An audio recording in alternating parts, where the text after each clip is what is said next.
गुरुर्ब्रह्मा गुरुर्विष्णू गुरुर्देव महेश्वरा सद्गुरु साक्षात परब्रह्मा तस्मै श्री सद्गुरवे नमः।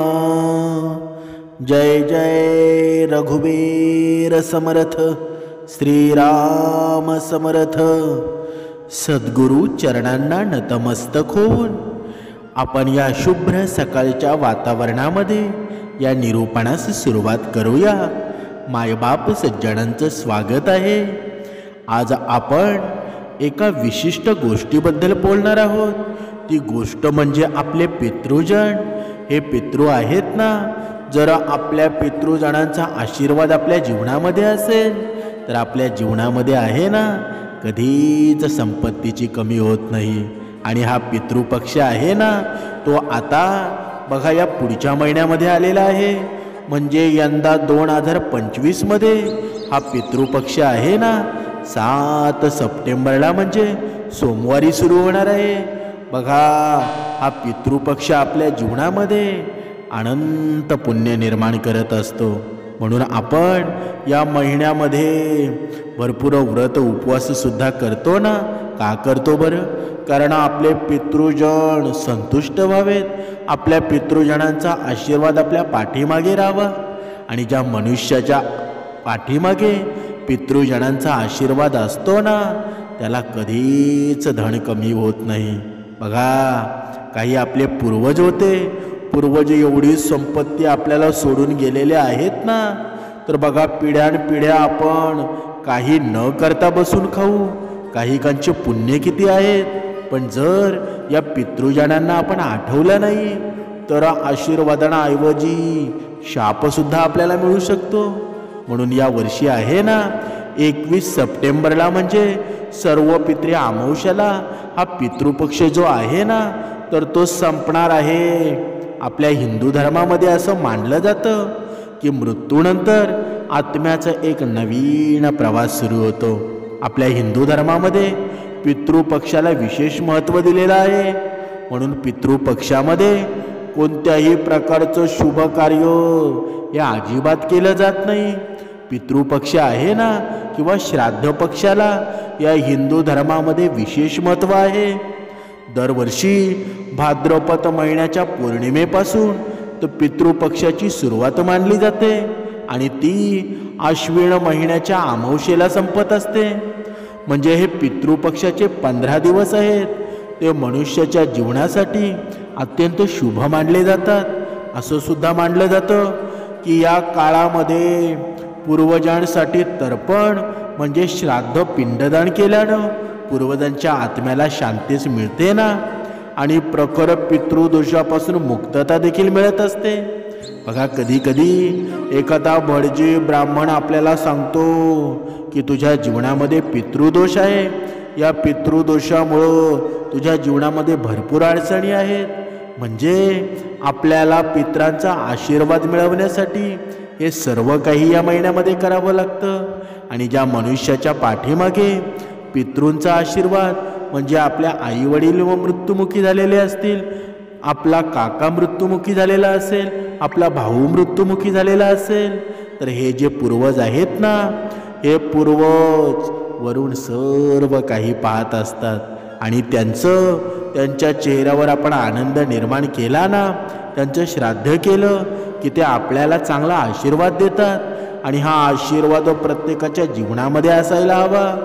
जर आपल्याला पितृजनांचा आशीर्वाद असेल ना तर आपल्यावर जरी संकट आलं तरी सर्व काही थोडक्यामध्ये निभून जातं। म्हणजे धार्मिक मान्यतेनुसार असं केल्यानं पूर्वज हे प्रसन्नच होतात ना। त्यामुळं जीवनात कधीही कोणत्याही गोष्टीची कमतरता ही आपल्याला कधीच भासत नाही। त्यामुळं आपण या पितृपक्षामध्ये आपल्या पितरांच्या तिथीनुसार श्राद्ध पिंडदान जे आहे ना ते करत असतो। पितृपक्षाचे हे 15 दिवस आहेत ते अत्यंत महत्त्वाचे असल्यामुळं या 15 दिवसांमध्ये काही महत्त्वाचे नियमसुद्धा आहेत।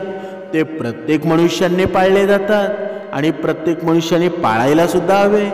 काही नियमांचं पालन जे आहे ना तर ते आपल्याला आवर्जून करावं लागतं. कारण पितृपक्षाचे 15 दिवस हे आपल्या पूर्वजांना समर्पित असतात.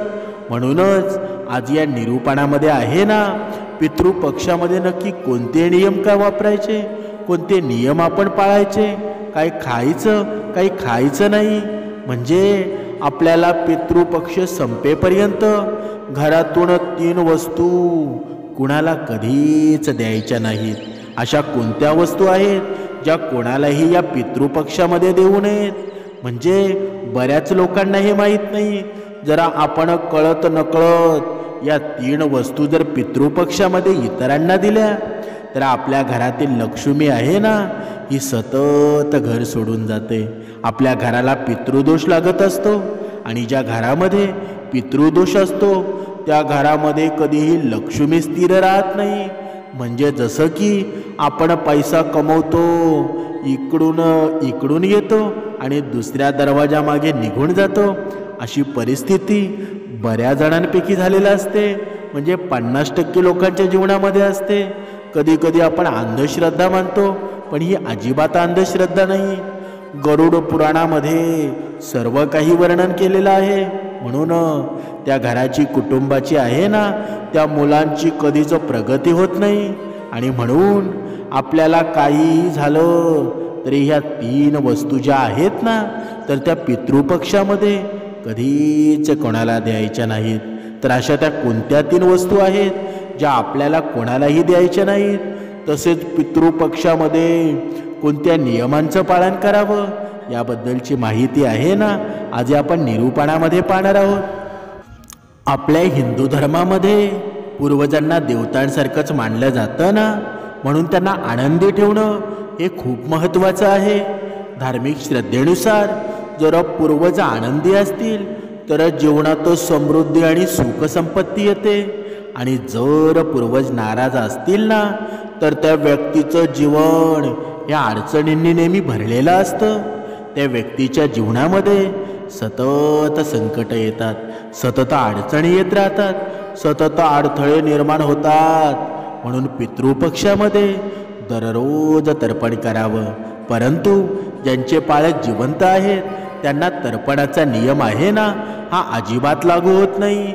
ज्यांचे पालक जिवंत आहेत त्यांनी दररोज सकाळी सूर्यदेवाला जल अर्पण करावं. आणि रोज आपण ब्रह्ममुहूर्तावर उपासना तर करतोच, पण ब्रह्ममुहूर्तावर उपासना करून झाल्यानंतर जेव्हा सूर्यदेवाचं दर्शन होतं तेव्हा रोज सूर्यदेवाला जल अर्पण करत जावं. त्यांच्या पूर्वजांचे आणि आवडत्या देवतांचे नामस्मरण करावं, ध्यान करावं. जरा आई वडील हयात नसतील किंवा दोघांपैकी एक हयात नसेल म्हणजे जिवंत नसेल तर त्यांनी पितृपक्षात दररोज दक्षिणेकडे तोंड करून तर्पण द्यावं. तर्पण नेहमी पाण्यात दूध आणि तीळ मिसळून द्यायचं आहे. जे काळे तीळ असतात तर ते घालून तुम्हाला दक्षिणेकडे तोंड करून तर्पण द्यायचं आहे. या पितृपक्षामध्ये आपले पूर्वज जे असतात तेव्हा ते मृत्यूलोकातून पृथ्वीवरती येत असतात आणि ते कोणत्या ना कोणत्या रूपामध्ये आपल्या आजूबाजूला असतात. म्हणून या पितृपक्षामध्ये दररोज पहिली भाकरी जी आहे ना तर ती गाईला खाऊ घाला. असं केल्यानं देवी देवतांचा आशीर्वाद आहे ना तो प्रत्येकाला मिळत असतो. शास्त्रामध्ये असं म्हटलं गेलेलं आहे की पितृपक्षामध्ये पूर्ण भक्तीने गाईला चारा किंवा चपाती खाऊ घातली ना तर श्राद्ध कर्माचं पूर्ण फळ प्राप्त होतं. आणि पित्र जे आहेत ते तर संतुष्ट होऊन आपल्याला सुखी संसाराचे आशीर्वाद देत असतात.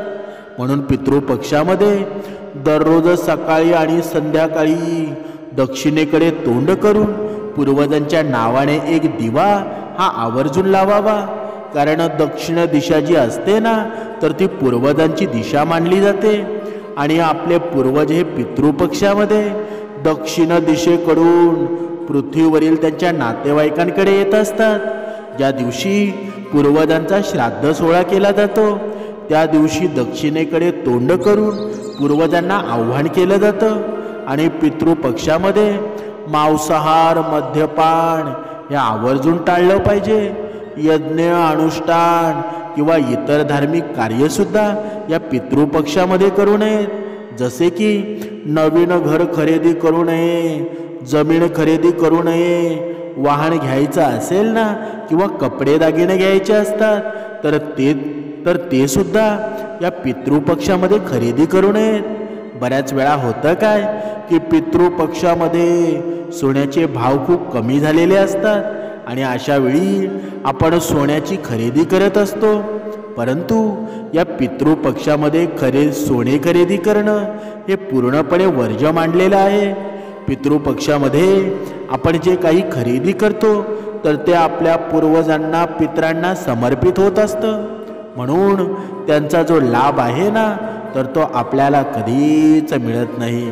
एखादी अशी घटना घडते आणि ते सर्व काही धुळीस मिळून जातं. म्हणून यासारख्या ज्या महत्त्वाच्या ज्या गोष्टी आहेत ना तर त्या पितृपक्षामध्ये अजिबात करू नका. तसेच या पितृपक्षामध्ये दाढी, केस कापणे आवर्जून टाळावं. राग कुणाचा करू नये. तसेच नकारात्मक भावना ज्या आहेत तर त्यासुद्धा आपल्या मनामध्ये अजिबात आणायच्या नाहीत. कांदा, लसूण यांचा वापर सुद्धा अजिबात करू नका. आपण पितृपक्षामध्ये कांदा आणि लसूण आहे ना जर आपण सेवन केलं तर आपला राग जो आहे ना तो भयंकर वाढत असतो. आपल्या रागावर नियंत्रण राहत नाही आणि आपल्या हातून काहीतरी चुका होत असतात. म्हणून असं म्हटलं जातं की पितृपक्षामध्ये कांदा आणि लसूण आहे हा पूर्णपणे वर्ज्य ठेवावा. तसेच पितृपक्षामध्ये जर तुम्ही एखाद्या देवाला जायचा विचार करत असाल म्हणजेच देवस्थान जे आहे तर तिथे भेट देणं आवर्जून टाळावं.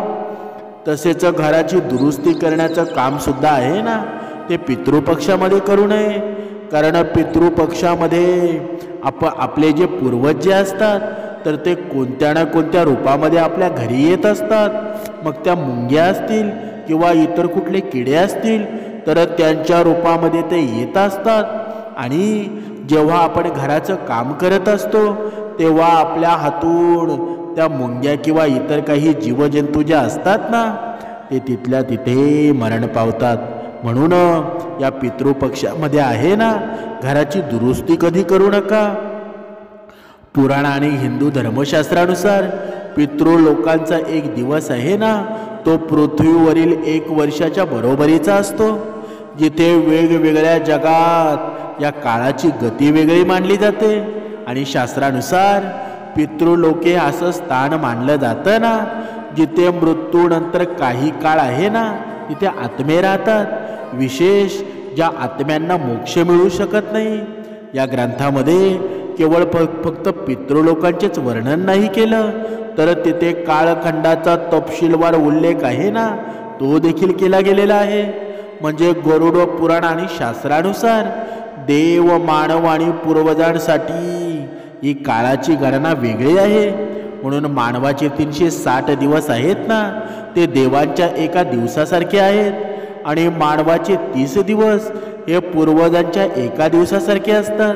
आणि या गणनेनुसार पितृलोकांचा 1 महिना म्हणजे पृथ्वीच्या 30 वर्षा इतका आहे आणि पितृलोकांचा 1 वर्ष हे पृथ्वीच्या 360 वर्षांनी इतकं आहे. आणि पुराणानुसार यमराजाला धर्मराज असे म्हणतात ना तो पितृलोकांचा अधिपती आहे आणि मृत्यूनंतर आत्म्याचा न्याय करणं आणि त्यांचा स्वर्ग नरक किंवा पूर्वजन्माचा पूर्ण मार्ग दाखवणं हे यमराजाचं काम असतं ना. म्हणून शास्त्रामध्ये असं म्हटलं गेलेलं आहे की आत्मा हा पितृलोकातून पूर्वजन्मासाठी पृथ्वीवरती येत असतो. आणि म्हणून जर आपण पूर्वजांसाठी श्राद्ध, पिंडदान किंवा काही धार्मिक विधी केले ना तर आपल्या पूर्वजांना पुनर्जन्म प्राप्त होतो. म्हणजेच थोडक्यात आपल्या पूर्वजांच्या आत्म्याला शांतीच मिळते ना. आपले पूर्वज हे आपल्याला भरभरून आशीर्वाद देत असतात. आणि म्हणून या पितृपक्षामध्ये आहे ना आपल्या पूर्वजांच्या तिथीनुसार श्राद्ध, पिंडदान जे आहे तर ते आपण केलं जातं. म्हणून या पितृपक्षामध्ये आपले जे पूर्वज असतात तर त्यांच्याबद्दल कधीच वाईट बोलू नका. बघा, कधी कधी आहेत ना काही माणसांमध्ये आपण चर्चा बघतो की आपल्या पूर्वजांबद्दल वाईट साईड बोललं जातं. बऱ्याच वेळा होतं काय की आपल्या पूर्वजांबद्दल आपण काहीतरी वाईट गोष्टी बोलत असतो, कारण त्या काळामध्ये काहीतरी अशा गोष्टी घडलेल्या असतात ना, आणि म्हणून आपण काहीतरी वाईट बोलत असतो. परंतु पितृपक्षामध्ये आपल्या पूर्वजांबद्दल कोणतीही वाईट गोष्टी ज्या आहेत तर त्या अजिबात बोलू नका. तसेच घरातील वडीलधाऱ्यांचा आणि पूर्वजांचा अपमान करू नका.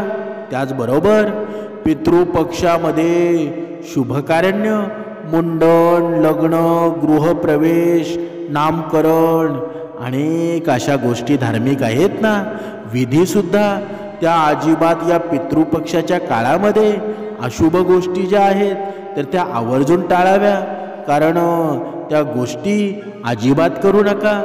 या पितृपक्षामध्ये काही लोक नवीन कपडे खरेदी करतात, परंतु या पितृपक्षामध्ये नवीन कपडे परिधान करणं किंवा खरेदी करणं अशुभ मानलं जातं. तसेच पितृपक्षामध्ये चुकूनही पीठधान्य जे आहे ते कधीच खरेदी करू नका. पितृपक्ष लागण्या अगोदरच तुम्हाला जे काही धान्य आहे तर ते दळून घरामध्ये आणायचं आहे. परंतु पितृपक्षामध्ये पीठ किंवा जे धान्य आहे तर ते खरेदी करून आणू नका. ते आपल्या पितरांना समर्पित होत असतं. त्याचबरोबर पितृपक्षामध्ये चुकूनही झाडू खरेदी करू नका. जर आपण झाडू खरेदी केला तर धनहानी होऊ शकते, म्हणून आपल्या घरातील लक्ष्मीही नष्ट होते आणि घरात गरिबी येते, दरिद्रता निर्माण होते. आणि म्हणूनच पितृपक्षामध्ये चुकूनही झाडूची खरेदी करू नका. आणि त्याचबरोबर पितृपक्षामध्ये चुकूनही मोहरीचं तेल जे आहे तर ते सुद्धा खरेदी करू नका. मोहरीचं तेल आहे ना, हे शनिग्रहाचं प्रतीक मानलं जातं. आणि जर आपण पितृपक्षामध्ये मोहरीचं तेल खरेदी केलं तर शनीचा अशुभ प्रभाव जो आहे ना तर तो आपल्यावरती पडत असतो, आणि यामुळं आपल्या घरात जीवनात कटकटी होऊ लागतात. तसेच पितृपक्षामध्ये शिळा अन्न खाऊ नका.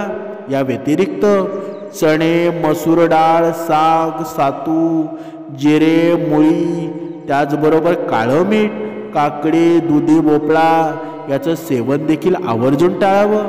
पण आता या कलियुगामध्ये आहे ना, आजार भरपूर लोकांना जडलेले आहेत, तर त्यांच्या डाएटमध्ये या गोष्टी असतील ना तर त्यांनी नक्की खाव्या. म्हणजे त्याचबरोबर पितृपक्षाची समाप्ती होईपर्यंत तुम्हाला तुमच्या घरातील या 3 वस्तू ज्या आहेत ना तर त्या अजिबात कोणाला द्यायच्या नाहीत. ती व्यक्ती तुमच्या कितीही जवळची असेल तरी सुद्धा ज्या वस्तू आहेत तर त्या तुम्हाला अजिबात कोणाला द्यायच्या नाहीत. त्यामधली सर्वात पहिली महत्त्वाची वस्तू जी आहे म्हणजे उसने पैसे. तर या पितृपक्षामध्ये आहे ना, कधीच कोणाला उसने पैसे देऊ नका, किंवा कोणाकडून उसने पैसे सुद्धा तुम्ही घ्यायचे नाहीत, किंवा कर्ज देखील तुम्हाला या पितृपक्षामध्ये घ्यायचं नाही. जर आपण पितृपक्षामध्ये पैशांची देवाणघेवाण केली, पैसे उसने दिले किंवा उसने घेतले तर आपल्या घरातील लक्ष्मी साथ सोडून जाते. घरातून लक्ष्मी ही कायमची निघून जाते, धनहानी होत असते आणि आपल्या आर्थिक समस्यांना सामोरे जावं लागत असतं. म्हणून पितृपक्षामध्ये चुकूनही तुम्ही पैसे जे आहेत तर ते कोणालाही उधार देऊ नका. यानंतर पुढची वस्तू आहे जी म्हणजे कुशा. हे सर्वांनाच माहीत आहे, ज्यामध्ये आपण पितरांना तर्पण करत असतो त्यावेळी कुशा म्हणजे कुशाचा वापर जो आहे तर तो आवर्जून केला जातो. कुशाशिवाय पूर्वजांचे म्हणजेच पितरांचे तर्पण सुद्धा पूर्ण होत नाही, ते अपूर्ण मानलं जातं. त्यामुळे आपल्या घरातील कुशा जी आहे ना तर ती चुकूनही कोणाला द्यायची नाही. यानंतर पुढची वस्तू आहे ते म्हणजे तांदूळ. बघा, पितृपक्षामध्ये दान करणं हे सर्वश्रेष्ठ मानलं जातं. म्हणजे पितृपक्षामध्ये दान केलं ना तर त्याचा आपल्याला दुपटीने फळ प्राप्त होत असतं. परंतु दान करताना आपल्याला पैशासोबतच तांदळाचं दान सुद्धा करायचं नाही. तांदूळ जे आहे ना तर ते चुकूनही कोणाला द्यायचे नसतात. कारण पितृपक्षामध्ये तांदळाची आपण खीर बनवतो, दही भात बनवत असतो आणि ते पूर्णपणे आपल्या पूर्वजांना समर्पित असतं. त्यामुळं शक्यतो तुम्हाला या पितृपक्षाच्या या 15 दिवसांमध्ये कोणालाही तांदूळ जे असतात ना तर ते अजिबात देऊ नका. त्याचबरोबर पितृपक्षामध्ये दररोज संध्याकाळी आपल्याला घरामध्ये दक्षिण दिशेला एक दिवा आहे ना तुम्ही आवर्जून लावू शकता. दक्षिण दिशेला पितरांसाठी जो दिवा लावला तर पितरांच्या वाटेतील अंधार हा दूर होतो आणि आपल्या आयुष्यातील सुद्धा जो अंधार आहे ना तो दूर होत जातो. आपल्या आयुष्यात ज्या अडचणी आहेत, आपल्या आयुष्यात जी संकटे आहेत, ज्या अडथळे आहेत ते दूर होत असतात. म्हणून पितृपक्षामध्ये दररोज संध्याकाळी दक्षिण दिशेला एक दिवा आहे ना तुम्ही आवर्जून लावा. ज्या प्रकारे आपल्याला आपल्या पूर्वजा आयुष्यामध्ये प्रकाशाची गरज असते ना तसेच पितरांना सुद्धा प्रकाशाची गरज असतेच ना. म्हणून त्या ठिकाणी दिवा हा जरूर लावावा. आता हे पाहिलेले नियम आहेत ना हे पितृपक्षातील शास्त्रानुसार सांगितलेले नियम आहेत. म्हणून प्रत्येकाने हे नियम पाळावे. जर तुमच्या जीवनामध्ये भरपूर दुःख असेल, भरपूर साडेसाती निर्माण झाली असेल तर तुम्ही हे नियम आहेत ना काटेकोरपणे पाळलेच पाहिजेत. बघा तुमच्या जीवनामध्ये प्रकाश निर्माण झाल्याशिवाय राहणार नाही. जय जय रघुवीर समर्थ.